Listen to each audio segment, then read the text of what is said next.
हे Dryas mix करून घ्यायचं आहे. घ्या. तुम्हाला खरं सांगू का, साटोरी काय, करंजी काय, अनारसा काय, मोदक काय, याच्यामध्ये सारण कमी भरलं ना की मला फार राग येतो. ते खुळखुळ असू नये असं मला वाटतं. तुमचं काय मत आहे? बरोबर आहे, दाताखाली यायला हवं, म्हणजे ते अगदी पारीस तोंडाला लागायला नव्हे. देअर यू आर, असं मला वाटतं. भरलेली हवं. हा, आपल्याला पोळपाट लागेल. बर. छोट्या छोट्या आता एक काम करू, आपण जे साहित्य नंतर लागणार आहे ते इकडे घेऊ. छोटा गोळा घेऊया. तुमचा स्वभाव कसा आहे? चिडका आहे, शांत आहे, हसरा आहे?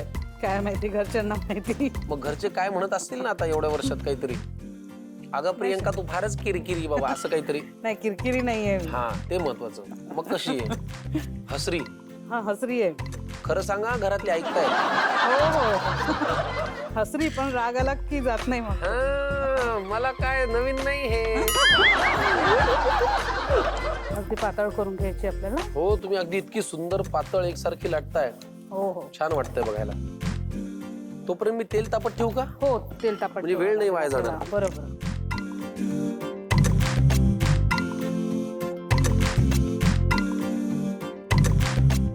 आपण पारी लाटून घेतलेली आहे, सारण टाकून घेऊया.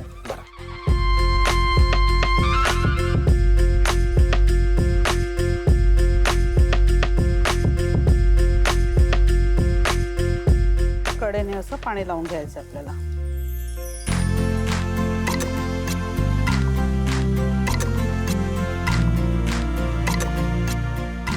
त्यानंतर यावर दुसरी पारी. वा, मस्त. अक्षय तृतीया उद्या आहे, पण आज त्याच्या मुहूर्तावरती आम्ही आज छान विदर्भातली स्पेशल ही साटोरी करत आहोत. आणि प्रियंका ताई खास विदर्भातून आपल्याकडे इथे आलेले आहेत. तर फारच मस्त. सणासुदीच्या मुहूर्ताला असं गोड झालं की मला फार आवडतं. परत लाटून घ्यायचं का हे?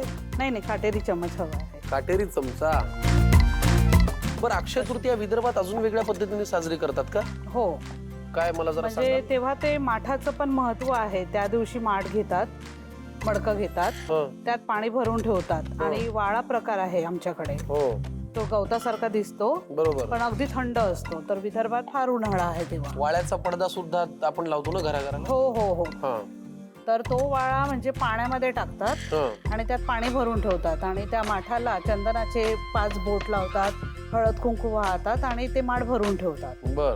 आणि बरेच आहेत की विदर्भामध्ये, जसं आता पूर्वज जे गेले आहेत, तर तुम्ही म्हटलं जावयाला मान, तर जावयाला आणि म्हणजे मुलीला बोलवतात त्या दिवशी. आणि वर पित्तर म्हणतात त्या दिवशी. आणि त्यांना खाऊ घालतात, जे सगळं पंचपक्वान जे बनवलं आहे ते.